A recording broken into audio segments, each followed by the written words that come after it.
자, 하마스 이스라엘 분쟁이 확전되는 기미를 보이고 있는 가운데 이란의 종교 최고 지도자의 유력 후계자였던 라이시 대통령 사망 사고까지 벌어졌습니다. 중동이 미국뿐만 아니라 세계의 화약고로 떠오른 지는 오래됐습니다만은 오늘날처럼 단순히 국지적인 문제가 아니라 세계적인 문제라는 걸 실감하게 하는 적은 없었던 것 같습니다.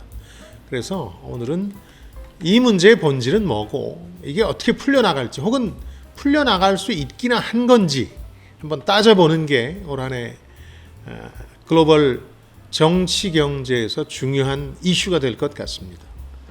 우선 이 중동 분쟁의 단초는 아무래도 1948년 이스라엘 건국을 꼽지 않을 수 없습니다. 전후에 영국을 비롯한 선진국들이 중동인들의 의견이나 역사를 무시하고 거의 선긋기 방식으로 오늘날의 중동 국가들을 정하면서 슬쩍 유대인 국가 설립을 지원하게 되죠. 유대인들 입장에서야 2000년 된 디아스포라, 그러니까 민족 분산의 역사를 극복하고 고향 땅을 찾는다는 강렬한 의미가 있었습니다만은 그곳에 뿌리내리고 살던 팔레스타인 입장에서는 그리고 그들과 종교와 역사를 공유했던 중동인들 입장에서는 좀 황당했죠. 그 후에 이스라엘 건국 전쟁을 필두로 해서 4차례 대규모 전쟁을 치렀습니다. 이때 이스라엘은 자체적인 기민한 정보력 그리고 철저한 그리고 첨단화된 국방 태세, 결정적으로 또 미국의 지원, 이 세 가지 요소를 바탕으로 해서 대부분 승리했습니다. 이때 추가로 점령한 땅들이 오늘날 문제가 되고 있는 가자지구라든가 서안, 웨스트뱅크 지역입니다. 이들 점령지는 미국이 중재에 나서서 캠프 데이비드 협정이라든가 유럽이 중재에 나서서 오슬로 협약 등으로 이스라엘 측이 돌려준다. 더 나아가서 팔레스타인 독립국가를 설립할 수 있도록 지원한다. 이렇게 약속을 했습니다. 그런데 지금 최장수 총리가 된 네타냐후 총리라든가 극우 연합정부가 들어서면서 이런 국제적 약속을 어기고 이 지역의 정통 유대인 집단 등을 포함해서 이 정착촌을 확대해 나가는 겁니다. 쉽게 얘기해서 실질적인 이스라엘 영토로 만들려는 작업을 하고 있는 거죠. 그러다 지난해 10월에 하마스의 기습으로 분쟁이 지금 확산되고 있는 겁니다. 중동 지역 맹주로 급부상한 이란 얘기할 때 이스라엘 건국 31년 후에 벌어졌던 1979년 이슬람 혁명을 얘기하지 않을 수 없습니다. 이때 팔레비 왕조를 쫓아내고 사실상 신정 체제를 구축합니다. 그러니까 종교 최고 지도자가 정치와 정부 그 밖에 삼부를 다 총괄하는 형식입니다. 당시는 호메이니, 지금은 하메네이라는 종교 지도자가 종교 최고 지도자입니다. 이번에 사망한 에브라임 라이시 대통령은 종교검사 출신입니다. 그래서 하메네이의 뒤를 이을 게 유력했던 강경파입니다. 이란은 이슬람 시아파의 리더 국가로 사우디 등의 수니파 국가는 물론 서방과 이스라엘과 강력한 대립각을 세워왔는데요. 이 이슬람 혁명 이후에 1990년대를 거치면서 이란을 견제해줬던 이라크가 몰락하고 이제는 중립지대마저 사라진 상황입니다. 양측의 첨예한 갈등이 불가피한 상황이라는 얘기입니다. 이란은 이른바 대리인 전쟁을 치러왔죠. 이란의 영향을 받는 무장 정파들을 내세워서 싸우는 전쟁입니다. 서방은 이에 맞서서 경제 제재를 가해오고 있죠. 이런 이스라엘과 이란의 역사적 사실들을 고려하면 이렇게 말할 수도 있겠습니다. 1948년과 1979년 가운데서 어느 쪽이 더 큰 비극의 씨앗이었을까? 또 지금 현재 양측은 서로의 공존을 인정 못하고 어느 한쪽이 전멸돼야만 이 갈등이 끝난다고 믿고 있는데 그렇다면 대체 이 중동 분쟁이 완전히 해결될 여지는 있을까? 특히 지금 한쪽 이스라엘은 핵 보유국이고 이란은 잠재적 핵 보유국입니다. 핵 프로그램을 급진전시키고 있죠. 미국이 핵 합의를 깬 이후에 말이죠.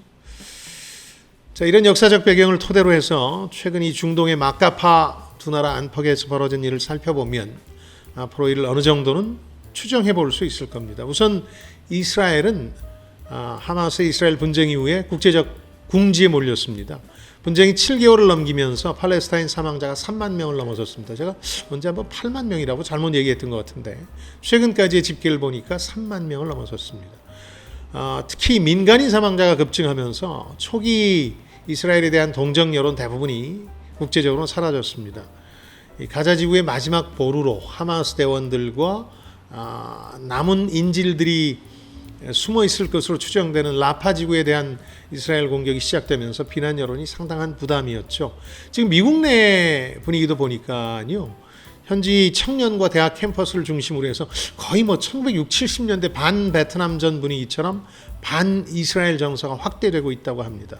이걸 의식한 바이든 행정부도 최근에 신규 무기 선적을 중단한다고 네타냐후 정부를 압박했습니다. 근데 돌발 변수가 하나 벌어졌어요. 최근에 네덜란드 헤이그의 국제사법재판소가 물론 하마스 테러리스트 3명까지를 포함해서긴 합니다만은 네타냐후 총리와 국방장관을 대량 학살 혐의로 체포 영장을 발부했어요.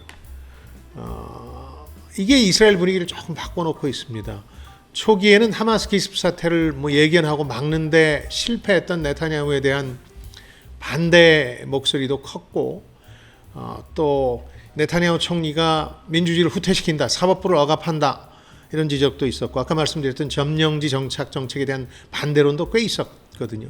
이런 주장을 해오던 온건 세력마저 지금 국제사법재판소의 움직임에는 반대하고 나섰거든요. 그러니까 어떻게 보면 네타냐후의 정치적 생명선이 이번 국제적 압박으로 오히려 연장될 분위기다 이렇게 보시면 되겠습니다. 사실 네타냐후가 물러나야 기존의 이스라엘과 팔레스타인 두 개의 국가론, 투 스테이트 솔루션이라는 게 이제 힘을 받을 수 있는데 이 때문에 갈등이 쉽게 풀릴 수는 없게 된 상황입니다. 여기에 이란은 이 극단적 강경파 대통령 사망으로 한 치 앞을 내다볼 수 없는 불확실성에 휩싸였습니다. 5월 19일 사고 당일 무렵에는 혹시 이스라엘이나 서방 개입한 거 아니냐 하는 그런 음모론도 일부 흘러나왔습니다만 지금은 단순 사고라는 정황이 분명해지고 있죠. 근데 이란은 이미 6월 28일에 대통령 선거를 목전에 두고 있었습니다. 그러니까 남은 변수는 하메네이 최고 지도자가 예정대로 선거를 치를 거냐, 치른다면 개혁파들도 후보로 참여할 수 있게 할 거냐, 아니면 예전처럼 사실상 반대파를 봉쇄한 가운데서 형식적인 선거를 치를 거냐, 이런 게 변수로 남아있죠. 그 과정에서 이란인들이 어떻게 반응할 것이냐, 이게 불확실성의 원인인데요. 사실 이란 내에선 종교 경찰 신문 과정에서 이제 사망한 인플루언서 사건 때문에 이제 이란 여성들이 대규모 시위를 했던 것도 그렇고 거의 몇 년 주기로 지금 반정부 시위가 벌어지고 있는 상황입니다. 그러니까 요약해 보자면 이런 상황은 결국 이슬람 국가, 적어도 신정 체제에 대해서 대중들의 불만이 상당히 큰 것으로 보이긴 합니다만은 종교 지도자들은 그걸 미국이라든가 서방의 경제 제재 탓으로 돌리고 있는 상황입니다. 갑작스러운 종교 지도자 후계자 사망을 두고 이런 이해 갈등이 과연 어떻게 폭발할 거냐, 폭발적으로 갈등이 표출될 거냐, 아니면 별일 없이 지나갈 것이냐, 이게 관건이 되겠죠. 자, 오늘의 결론. 하마스 분쟁 이후 코너에 몰렸던 네타냐후가 살아남느냐, 또 이란 대통령 사망 사고 후에 이란 현 체제가 흔들리지 않느냐, 이게 중동 분쟁의 관건인데요. 둘 다 안정적으로 살아남는다면 일시 휴전 정도는 가능하겠습니다만 갈등은 계속 고조될 수밖에 없겠다는 생각이 듭니다. 반면에 어느 한쪽이 흔들리거나 실각한다면, 그리고 미국의 바이든 행정부가 재집권한다면 본격적으로 이 2개 국가 해법, 투 스테이트 솔루션이 추진될 수도 있겠다, 이렇게 전망해 볼 수 있습니다. 미국 민주당을 중심으로 해서 국제사회와 공조해서 추진해서 일종의 성과도 거둔 바 있던 이스라엘과 팔레스타인 양국의 공존이라는 해법이죠, 이게. 물론 지금까지 이스라엘과 중동 국가 극단주의 세력들의 공격과 테러로 늘 이 해법이 위태롭긴 했습니다만 사실 생각해보면 거의 유일한 해법이죠. 1948년도, 1979년도 모두 자신들이 비극의 씨앗이라는 걸 인정해야만 이게 가능한 해법이기도 해서 지금 양쪽의 이스라엘과 이란 마카파 정부의 체제가 과연 어떻게 될 것이냐, 이걸 한 올 여름까지 지켜보시면 중동 분쟁에 대한 전망이 어느 정도 정리가 되지 않을까 합니다.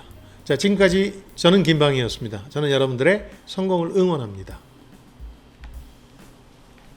고생했습니다.